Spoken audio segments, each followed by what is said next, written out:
Ok frérot, vidéo un peu spéciale. Donc là comme tu peux le voir, je suis pas chez moi. Attends, je vais te montrer où je suis là. Donc là, je te montre où je dors moi. Tu vois, tout ça, c'est des chambres. Hop, donc moi je te montre mon lit là pour un mois. Voilà mon lit. Ok, c'est dégueulasse. Donc bref, où je suis concrètement? Là actuellement frérot, je suis au Paraguay. D'accord, je suis au Paraguay dans une auberge de jeunesse, dans un truc vraiment paumé. Et tu vas me dire, mais ça y est, qu'est-ce que tu branles ici? Tu étais en Argentine il y a un mois, tu étais dans un quartier plutôt stylé, sympa, tu nous racontais tes petites histoires. Maintenant, tu es là, tu es dans un truc auberge de jeunesse, c'est quoi ce bordel? Mais je vais t'expliquer un petit truc, je vais t'expliquer une leçon, parce que visiblement, pour cette chaîne semble plaire à certains, parce que j'ai vu que ma dernière vidéo sur la barbe elle commence à faire quelques centaines de vues, ce qui est plutôt propre. Donc là, je me suis dit, pourquoi pas double down le contenu, sachant que ça me prend très peu de temps, c'est rapide à faire. Donc, concrètement, le conseil que j'ai envie de te donner aujourd'hui, c'est la raison pour laquelle j'ai pris 30 jours dans cette auberge. Donc moi, pour tout te dire, pour être honnête avec toi, de base, je suis un mec hyper confort. C'est-à-dire que moi, j'aime mon confort. J'aime voilà, vivre tout seul, tranquillement, avoir mes habitudes, avoir mon petit lit, etc. Moi, je suis le gars qui a peur des insectes, etc. de base. Et du coup, ma famille me voit comme tel. Et je me rappelle ma famille, quand je leur ai annoncé que j'allais ici, ils m'ont tous fait non mais t'es fou, tu vas jamais tenir une semaine, etc. Et moi aussi, honnêtement, quand je suis arrivé le premier jour, j'ai fait, mais j'étais choqué, j'ai fait, mais jamais je tiens ici. Et jamais j'arriverai à dormir avec des gens que je connais pas. Parce que là, dis-toi, tu vois, là, je dors là, tu vois, juste ici, et là, il y a un gars. Bon, là, hier, il y avait personne, mais il y a 2 jours, il y avait un gars, et là, il y avait aussi un gars. D'ailleurs, il y avait un gars qui dormait ici. Là-bas, t'as un autre gars, et là-bas, t'as un autre gars. Et du coup, je me suis dit, mais non, Samy, jamais t'arriveras à vivre avec des gens comme ça, à dormir avec eux. Samy, jamais t'arriveras à aller dans les mêmes toilettes que des gens. D'ailleurs, je vais rigoler, petite histoire. Parce que du coup, forcément, on partage les toilettes et les douches. C'est pas ce matin ou hier matin, je sais plus, je me réveille. Première chose que je vois, je vais dans les urinoirs qui sont à côté. Et en fait, à côté de ma chambre, les urinoirs qu'il y a des douches aussi à côté. C'est pas, j'ouvre la porte, je vois un mec, un daron de 40 ou 50 ans, totalement walpé. Il venait de finir sa douche. Genre, je suis là, 10 heures du sbar, je viens de me réveiller, je suis comme ça, j'ai les yeux petits comme ça. J'ai envie de parler à personne, je vois un gros gars à poil, un gros daron à poil. Je peux te dire que j'étais dégoûté, mais j'étais dégoûté de dingue. Donc tout ça pour te dire que la vie en collectivité, bah, c'est un truc, je pensais pas que ça allait être pour moi, je pensais pas que j'allais tenir très longtemps. De base, en fait, je venais ici, pourquoi? Parce que j'ai un pote qui justement vit ici, donc c'est un pote du web, qui est entrepreneur. Et lui, il vit ici à plein temps. Donc lui, ça fait 6 mois qu'il vit là. Il m'a dit, mec, vas-y, viens, tu vas voir, c'est pas cher, c'est trop cool, franchement, tu peux bosser, etc. Du coup, moi, je lui ai fait confiance, je viens. Et je m'attendais à tout sauf à ça, genre. Enfin, je m'attendais à dormir avec des gens, mais je m'attendais pas à ce niveau-là.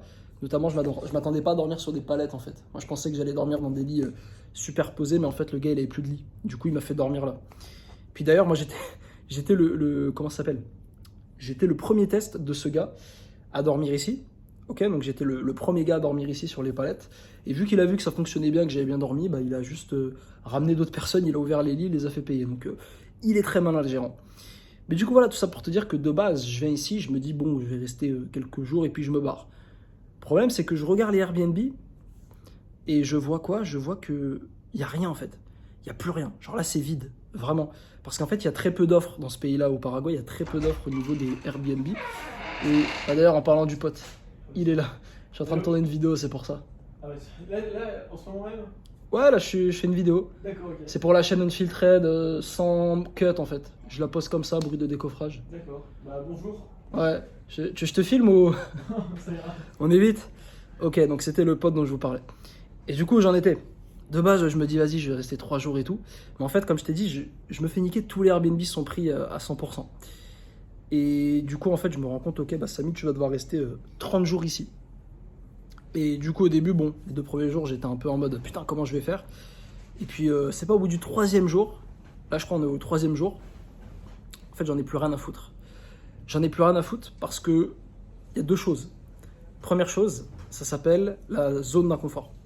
Et c'est la leçon que j'ai envie de te donner dans cette vidéo, c'est que dans la vie, il faut que tu t'aventures dans ta zone d'inconfort pour progresser, pour devenir un meilleur homme.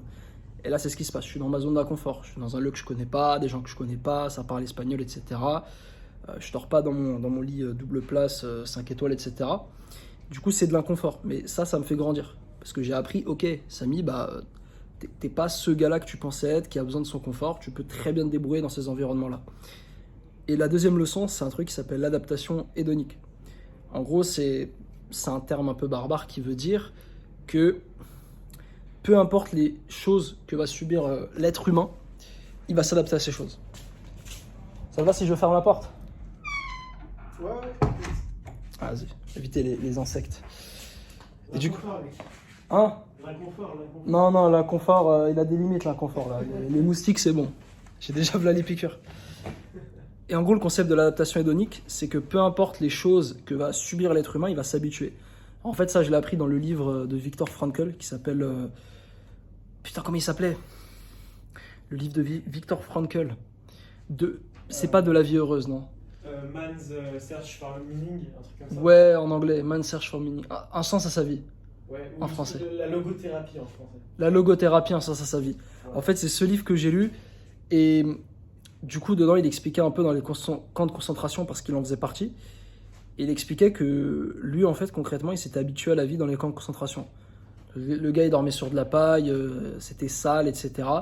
Mais il racontait qu'ils étaient arrivés à un stade avec les autres gens, justement, du camp de concentration, où c'était devenu normal, il n'y avait plus aucun souci, il y avait de la merde à côté, il y avait des gens morts, mais tu vois, ils étaient tranquilles. Alors que n'importe quel être humain, là, on le prend chez lui, de son canapé, on le met dans ce truc-là, il pète un câble, il meurt presque, tu vois. Il se suicide. Donc tout ça pour dire, moi j'ai réalisé ce jour-là, ok, l'humain, il peut s'habituer à n'importe quoi. Ça, c'est valable même dans le business. Au début, moi, je me chiais dessus à l'idée d'appeler des personnes là au téléphone, contacter des prospects, je me chiais dessus.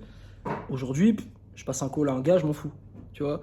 Pareil, faire un appel de vente. Quand tu commences à faire ton premier appel de vente, tu te chies dessus, tu sais pas ce qui se passe. Quand on a ton 50e, 100e appel de vente, tu vois, tu rentres, limite, tu vas t'amuser. Et ça, c'est valable pour tout, et c'est justement valable pour cette situation aussi. Bah, mon corps, je suis arrivé au début, bon, il était un peu brusqué, tu dois te doucher dehors, tu dois partager les shots et tout. Mais au final, là, je me suis habitué. Et du coup, au bout de 3 jours, d'ailleurs, c'était assez rapide, je me suis totalement habitué à cette vie-là, en fait. C'est d'ailleurs pareil pour les voyages. Au début, les voyages, tu stresses, tu paniques, t'as peur et tout. Et t'arrives à un moment donné où, bon là, moi, c'est combienième pays tout seul? J'ai fait Bulgarie, Thaïlande, Monténégro. Ouais, c'est mon 5e, parce que j'ai fait l'Argentine, donc c'est mon 5e pays tout seul, le Paraguay. Et pourtant, tu vois, j'ai pas eu de soucis à l'aéroport, voilà, j'ai pas eu de stress, etc. Donc en fait, je veux te donner comme leçon, double leçon. La première, c'est dès que tu peux faire quelque chose d'inconfortable, il faut que tu le fasses, d'accord? Si tu as peur de faire quelque chose, que tu n'oses pas, il faut que tu le fasses juste pour te prouver à toi-même que tu t'aventures dans l'inconfort pour progresser, pour que ça fasse partie de ta zone de confort, ok? Ça, c'est la première règle. Et la deuxième leçon que j'ai apprise, c'est du coup l'adaptation hédonique, c'est que peu importe les situations un peu difficiles que tu vas vivre, un peu stressantes, un peu inhabituelles, et bah, je peux t'assurer que si tu répètes cette situation plusieurs fois, en fait, ça va devenir normal pour toi. Et là, je vais prendre un dernier exemple qui va parler à beaucoup de gars, c'est les meufs. Quand tu parles pour les premières fois à des meufs, que ce soit des meufs que tu abordes ou des meufs à qui tu parles tout simplement, bah, souvent tu es stressé, tu vois, notamment quand tu es jeune. Tu es là, putain, qu'est-ce que je vais lui dire, machin. Et en fait, quand on est à ta 100e meuf à qui tu parles, à qui tu games, bah en fait, t'en as plus rien à foutre. Ça devient une seconde nature chez toi. Et c'est valable pour tout, et c'est pour ça que c'est juste une question de répétition. Si tu veux progresser dans quelque chose, il faut juste que tu le fasses encore, encore et encore, jusqu'à ce que cette zone d'inconfort fasse partie de ta zone de confort. Et là, j'ai envie de donner un dernier exemple, parce que je sais qu'il y en a beaucoup qui ont ça, mais c'est tous les mecs qui veulent créer du contenu, là, faire des vidéos comme je fais là en ce moment même. Vous pouvez très bien le faire, prendre votre caméra, raconter votre vie comme ça, et le poster en fait. Et tous les gens qui ont peur de poster, c'est normal. Moi aussi, ma première vidéo, je me chiais dessus à l'idée de la poster. Mais au final, qu'est-ce qui s'est passé? J'ai posté une vidéo, j'avais un peu peur. J'ai posté 2 vidéos, j'avais toujours peur. 3, 4, 5, etc. Et là, je suis arrivé au stade où en fait, j'en ai plus strictement rien à cirer de poster. Parce que mon corps, il s'est adapté. Aujourd'hui, ce truc inconfortable de poster une vidéo sur Internet et que des milliers de gens me voient, voire même des millions, et bien cette chose-là, maintenant, simplement, elle n'existe plus et c'est devenu ma zone de confort, tout simplement. Donc voilà, c'était un peu la leçon que je voulais te partager. Donc, je reste encore ici pendant peut-être 25 jours, un truc comme ça, avant de me barrer. Donc bref, je te ferai d'autres vidéos vu que je vois que cette chaîne commence à visiblement bien fonctionner. Puis en plus, ça me plaît. Pour moi, ce qui est bien, je me fais pas chier à faire du montage. Je peux juste enchaîner les vidéos comme ça et sans me prendre la tête. Donc écoute, dis-moi si t'as kiffé, dis-moi si toi aussi il y a des choses inconfortables que tu n'oses pas faire. pour que je puisse te mettre un coup de pied au cul et pour que tu te forces à les faire, parce que ça va te faire du bien. Et n'oublie pas, c'est que chaque chose inconfortable de plus que tu fais te rapproche de la meilleure version de toi-même, qui est la version de toi qui fait partie du top 1% tout simplement.